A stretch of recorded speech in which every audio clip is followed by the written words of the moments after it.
Hi, this is Dr. Sri Lakshmi, MS OBG, Harmonic Hospital, Vijayawada. ఈరోజు అప్పట్లాగానే same topic చెప్పబోతున్నాను. అది Pap smear and HPV vaccine. చాలామంది పాప్స్మియర్కి అగెనిస్ట్గా ఉన్నారు, HPV vaccine కూడా అగెనిస్ట్గా ఉన్నారు. వ్యాక్సిన్ వేయించుకోవడం వల్ల వేరే ప్రాబ్లమ్స్ వస్తాయి, జ్వరం వస్తుంది, తగ్గదు, ఇట్లాంటి అపోహలు ఉన్నాయి. కానీ వ్యాక్సిన్ వేయించుకోవడం వల్ల మనకి క్యాన్సర్ వచ్చే అవకాశాలు చాలా తక్కువ ఉన్నాయండి.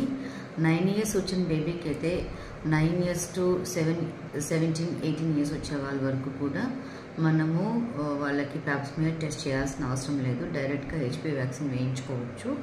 కానీ ఒకవేళ వాళ్ళు ఇంటర్కోర్స్ సెక్షువల్లీ ఇండల్జ్ అయితే మాత్రం వాళ్ళకు కూడా పాప్స్మియర్ టెస్ట్ చేశాక ఏ పెథాలజికల్ కండిషన్స్ లేవు అనుకుంటే కనుక వ్యాక్సిన్ వేయించేసుకోవచ్చు. అది 9 years నుంచి 35 to 40 years లోపు వాళ్ళందరూ వేయించుకోవచ్చండి. Prevention is better than cure. Okay, treatment కన్నా ఇట్లా ఫాలో అయితే మనకి చాలా మంచిది. ఆడవాళ్ళు సేఫ్ సైడ్ ఉంటారు, క్యాన్సర్ వచ్చే అవకాశాలు చాలా తక్కువ ఉంటాయి. చాలామందికి ఎడ్యుకేట్ చేశాను, చాలామంది వేసుకున్నారు. కొంతమంది నా దగ్గర నా సరౌండింగ్స్లో ఉన్న వాళ్ళు హస్బెండ్స్ దగ్గర నుంచి పర్మిషన్ తీసుకోవాలి గట్టా అని అంటున్నారు.